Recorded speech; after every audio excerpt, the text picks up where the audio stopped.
Hey, Lucas, thanks for your time.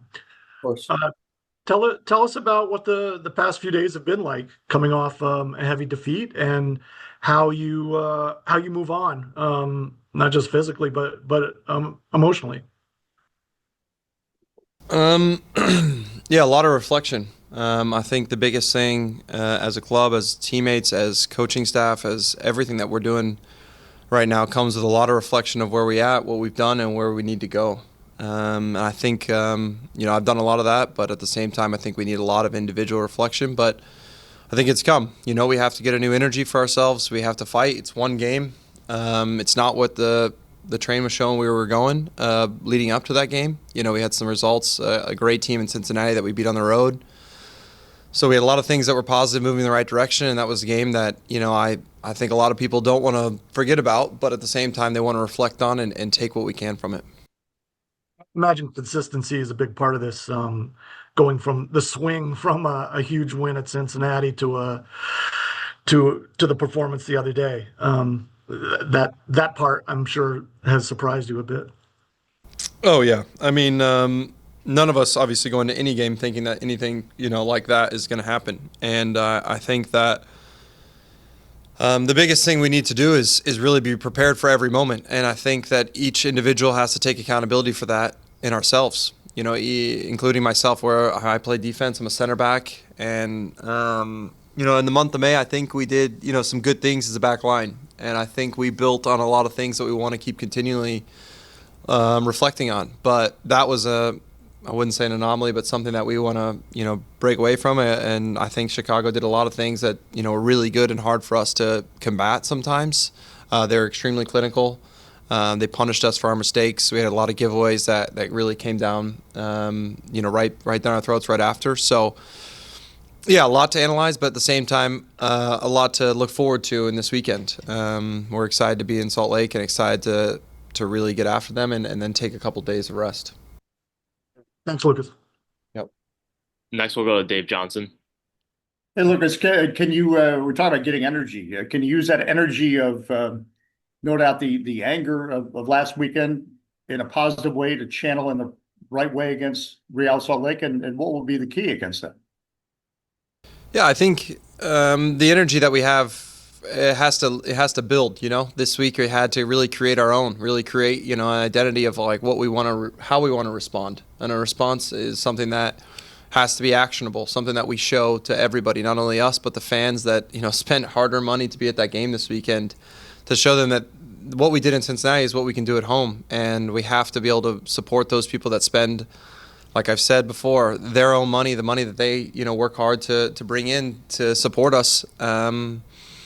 We have to give them something that they want to keep coming for, and I think that's what this weekend is about for us, is showing action. Obviously, it's away, but in Salt Lake, it should be a good test for us.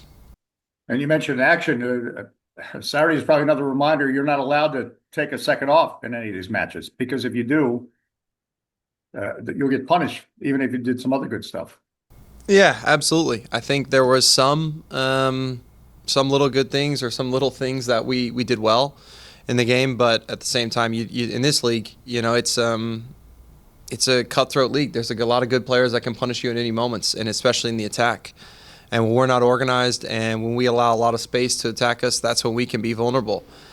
And I think we know that, and I think that we're trying to take action to mitigate these moments. But it comes from the whole team, and I think each one of us have to realize that, where it comes from and what leads to these big chances.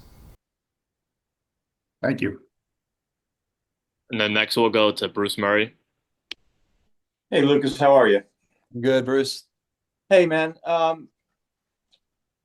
there were times on the weekend when you looked like an old school sweeper. You had your fullbacks on either side up higher. Um, Obviously, there's a lot of guys missing. Was that the game plan going in, or did you figure that out a goal or two in that we got to put somebody back there and kind of dampen it all up? Was that the kind of idea behind that?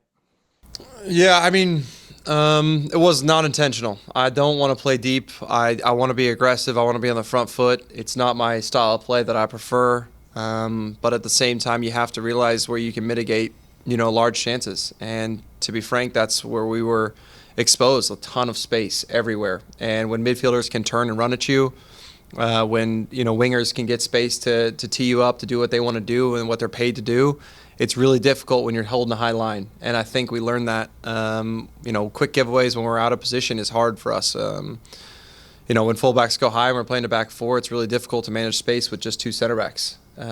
So we looked at it, we analyzed it. We definitely took a lot of criticism, self-criticism for ourselves on where we can be better and where we can be better organized. This is a theme that we speak about all the time. But yeah, it's not acceptable, and I take a lot of ownership in trying to. Obviously, I was leading the team this weekend, so I take a lot of ownership in that and trying to keep the team together and trying to do my best to support Christian and Kai in what we're doing.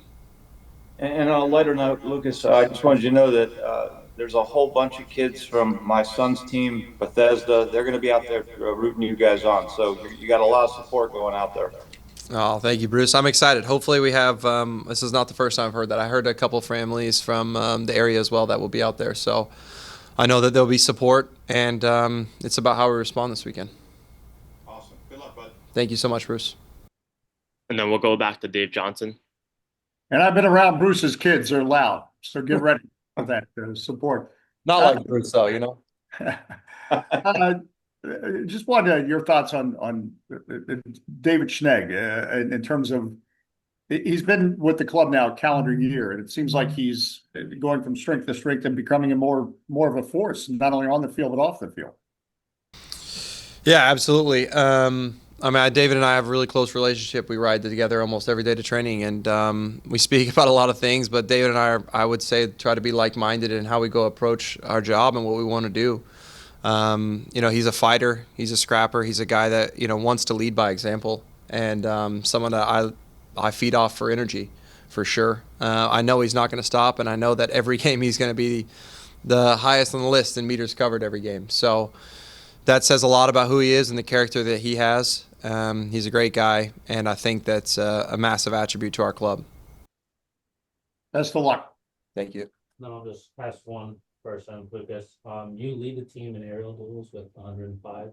Can you talk to us a little bit about that? And kind of what's your focus on? Is it more timing? Is it more strength? Or does it depend kind of on the opponent that you're matching up against? Well, Christian's been out, so that probably helps. But no, it's one of my strengths, and I try to really exemplify what I can do best, and that's show athleticism, be strong in the air, and help mitigate a lot of chances that some teams try to create off those. Aerial dual threats is something that we're really good up front with Christian in the game, and Baj and Jacob, but it's hard sometimes with defenses when you can you lose headers or something like that, and they gain territory and you have to pick up second balls. But if you can dominate those, I think it's a small part, but sometimes a large part of the game that can help mitigate opportunities against you. Absolutely. And then with the international break, obviously we're missing some guys, and then so we're Real Salt Lake. What have been the keys to the match this weekend, and what has the focus been on in training this week? Yeah, a lot of hard work. To be honest, I think whether people know it or not, we're working as hard as we can to be back and really respond this weekend. And I think that's a huge part of what we have to do. But yeah, the approach is get these guys back healthy. We have a couple guys will be back from international break. I know Boris and Kai have been back, Fletcher as well. So yeah, we're really excited to have these guys. We need the depth. We need the guys in the lineup.